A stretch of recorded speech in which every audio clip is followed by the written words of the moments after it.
gengsi ya kita nggak makan, kita malu ya nggak makan ya kan, namanya hidup di Jakarta itu keras ya kan.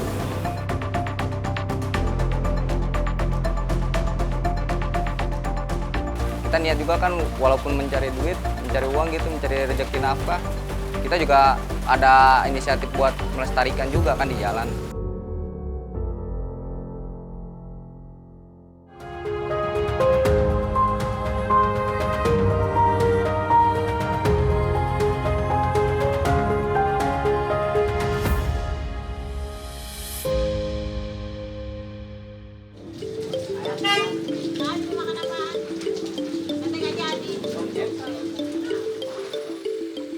Suara bising kereta, anak-anak yang bermain, serta aktivitas masyarakat yang saling bercengkerama antar tetangga menjadi pemandangan yang biasa ditemui di kampung Keramat Pulo setiap pagi harinya.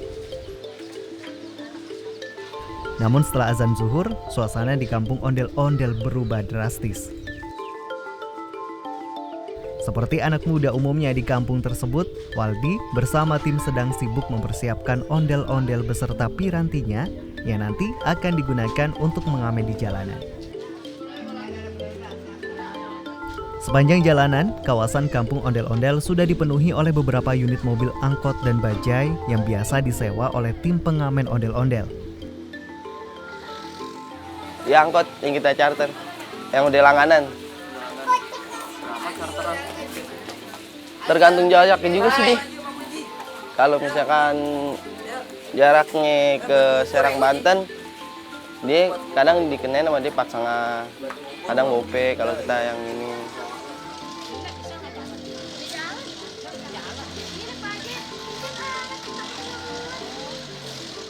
Dalam satu angkot, biasanya berisikan beberapa tim pengamen ondel-ondel yang membuat kondisi angkot jadi penuh sesak akibat alat-alat dan orang di dalamnya. Selain itu, jumlah personel tim pengamen ondel-ondel biasanya berbeda satu dengan lainnya. Kalau kita kayak ini aja, datang, setar, jalan jam 5, pulang jam 9, Beng Tanda jam 10. Biasanya berapa orang? Kalau alat pool kita 12 orang. Paling kalau USB 4.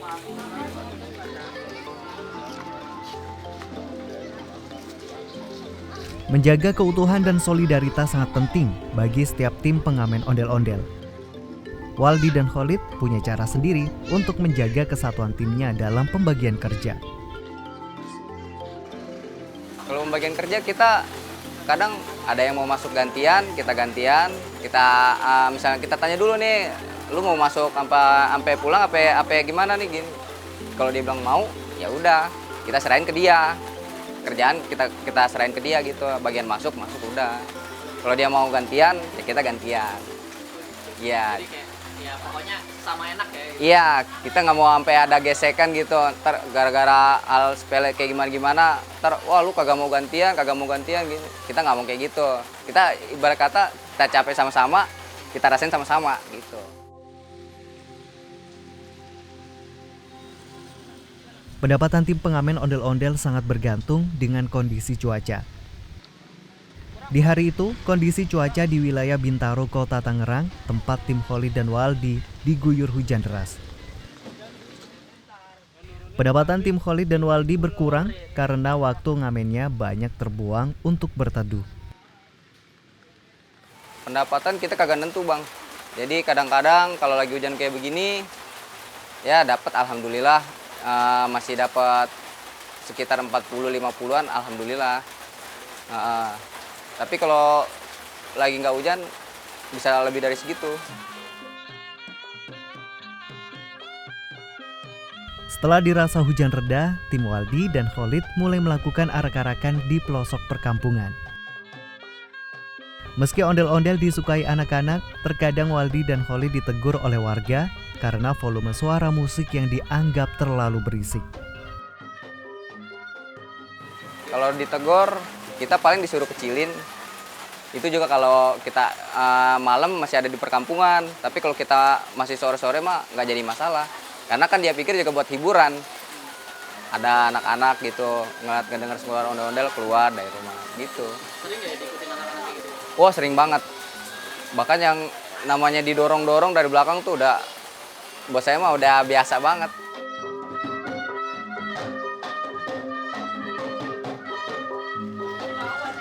Bekerja sebagai pengamen ondel-ondel harus menempuh jarak yang cukup jauh serta pendapatan yang tidak pasti.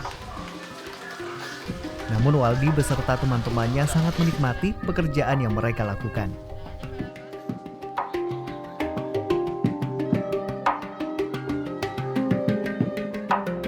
Kita niat juga kan walaupun mencari duit, mencari uang gitu, mencari rezeki nafkah, kita juga ada inisiatif buat melestarikan juga kan di jalan.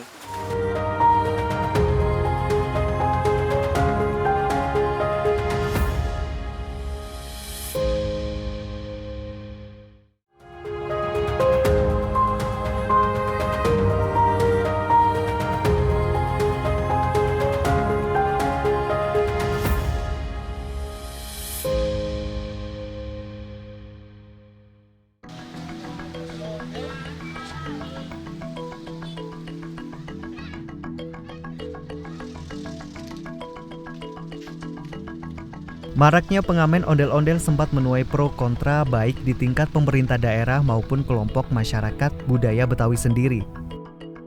Hal ini tentu mendapat beberapa reaksi, khususnya dari masyarakat yang menggantungkan mata pencahariannya melalui sewa ondel-ondel maupun sebagai pengamen ondel-ondel. Kalau sisi kalau tanggapannya cuma satu, nggak apa-apa kalau emang nggak boleh ngamen, asal ngasih pekerjaan yang layak, jadi gitu aja. Berarti ini ngamen ini karena keterpaksaan? Iya, sekarang aja PK.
Dia kan netes mata ini.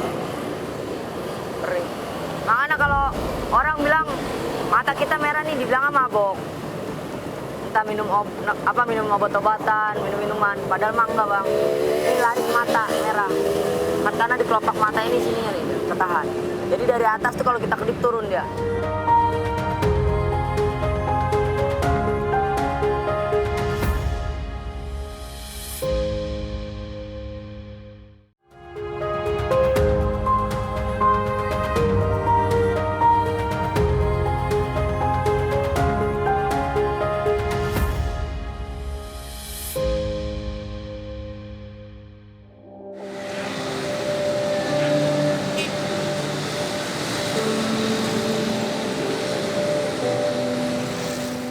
Mencari nafkah di jalanan sebagai manusia silver, nyatanya tak semudah yang dilihat mata para pengendara di jalan raya. Banyak resiko yang ditanggung para manusia silver ini. Karena keberadaannya dianggap tidak berizin, Gunawan seringkali dikejar aparat yang melakukan penertiban. Ada pernah sekali Apa tuh? di Permata, di mana Patal, lampu merah Patal, tangkap gitu. Tangkap. Iya. Awalnya gimana? Ya lagi duduk bang, kita disamperin, dibawa, bilang mau didata doang, didata, katanya dipulangin, nggak taunya malah kita dibawa.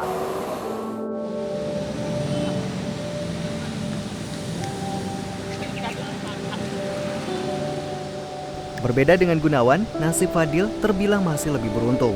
Selama bekerja menjadi manusia silver, Fadil belum pernah tertangkap aparat petugas yang melakukan penertiban karena berhasil kabur. Kalau masalah ketangkep sih nggak pernah.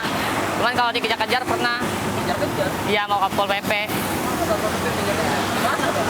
di Pondok Pinang. Pondok Pinang. Ceritanya gimana bang awalnya? Dia lagi duduk.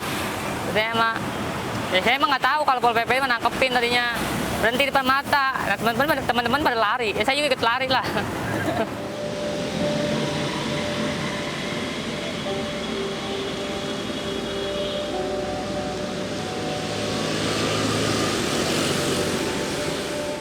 Selain harus berurusan dengan aparat, terkadang manusia silver juga harus berhadapan dengan preman jalanan. Hal tersebut pernah dialami Ari ketika sedang menjadi manusia silver di jalan raya. Oh, kalau dipalak pernah Kapan? di sini, Gimana bang? di lampu merah sini udah malam. Udah malam. Ya, Siapa yang malam? itu nggak tahu juga saya bangsa, nggak kenal juga sama orangnya. Saya dipalak, saya nggak ngasih, ya digebukin saya bertiga. Gebukin, sampai digebukin. Iya, Itu ceritanya gimana bang? pertamanya nggak tahu orangnya mabok apa gimana itu ya kan. Dia minta duit, saya bilang saya belum dapat duit bang. Malah dia yang marah-marah sampai digebukin kami ya kan.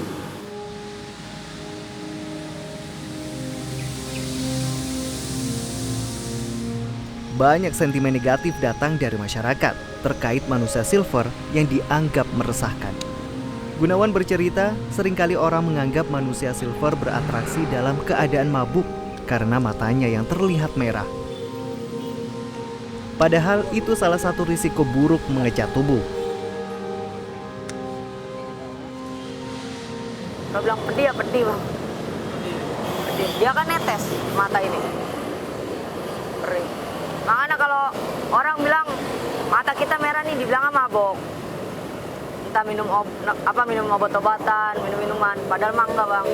Ini lari mata merah. Karena di kelopak mata ini sininya nih ketahan. Jadi dari atas tuh kalau kita kedip turun dia.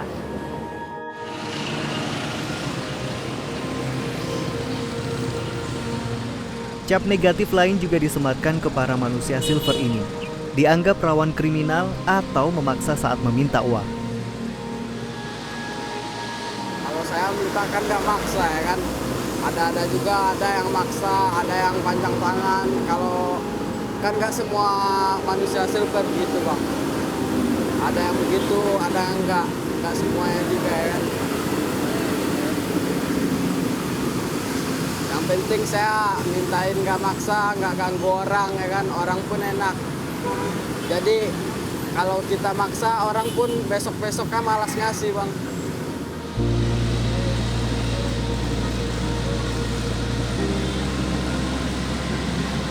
Menjadi manusia silver memang tak sekemilau warnanya.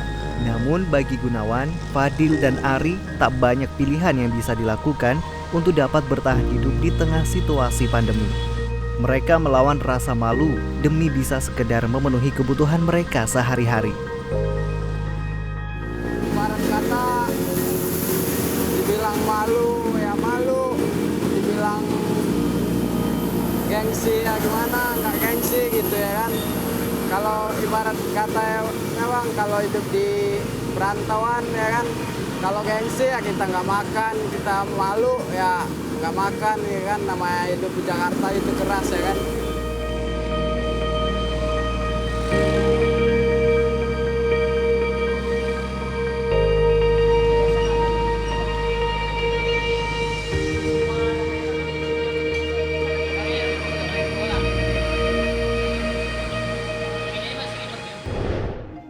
Kita kan begini juga karena corona ini bang. Insya Allah kalau emang udah kelar berhenti saya. Gak bakalan kita begini terus. Mau sampai kapan?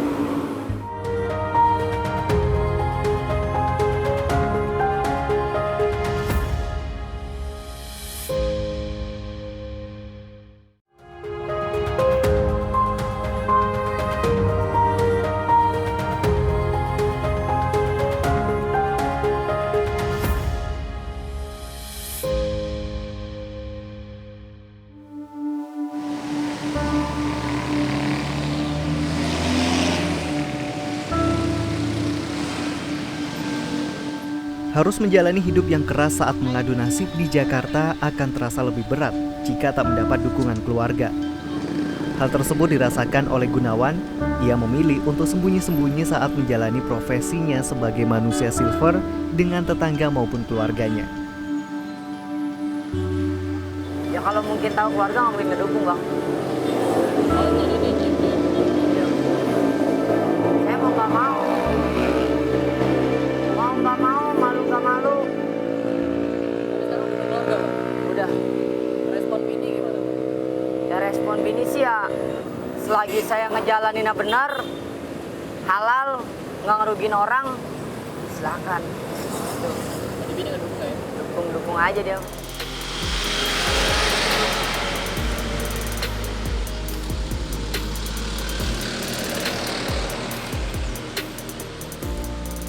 Menjadi manusia silver hanya sementara, seperti cat yang pakai di tubuh mereka yang tak lama kemudian dibersihkan.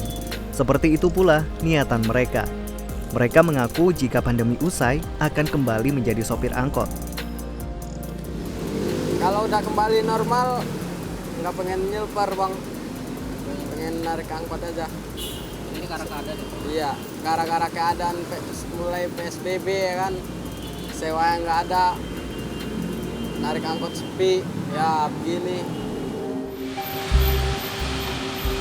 Senada dengan Ari, Fadil juga memilih untuk berhenti menjadi manusia silver jika situasi sudah seperti sedia kala. Pasalnya, pendapatan sopir angkot tetap lebih besar dibanding menjadi manusia silver dan minim risiko. Ya karena masih ada corona, kalau udah normalan lagi mah milih narik lagi kita, nggak begini. Nggak mungkin seterusnya begini terus lah, mendingan narik. Yang narik ya? Iya. Kenapa bang? Mendingan narik daripada begini. Kalau gini kan ngerusak kulit sebenarnya. Cuman mau diapain lagi? Tapi kalau misalnya kondisi normal gini, pendapatan narik sama pendapatan nyilper, mending mana bang? Kalau normal ya, mendingan narik. Dengan narik. Kalau narik bisa sampai berapa? 100 ke atas. Maksudnya itu udah. Gunawan berharap pandemi segera berakhir agar bisa kembali menjalani profesi lamanya. Tergantung aja bang, kalau misalkan Indonesia ini udah kelar, udah benar-benar normal semuanya, saya berhenti. Harapannya, Iya. saya cepat kelar lah ini semua. Ya sebenarnya kita juga capek bang begini mulu, udah berapa bulan ini. Yang kita harapin kan, kita kan begini juga karena corona ini bang. Insya Allah kalau emang udah kelar berhenti saya. Nggak bakalan kita begini terus, mau sampai kapan?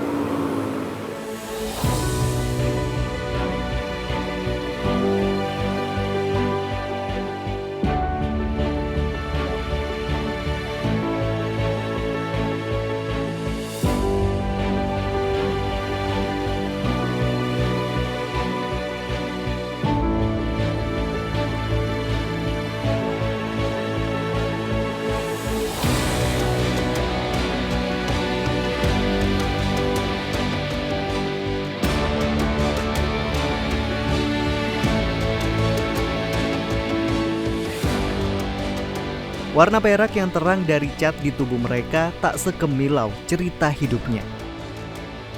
Ada risiko kesehatan, risiko keselamatan, mereka abaikan untuk sekadar bertahan.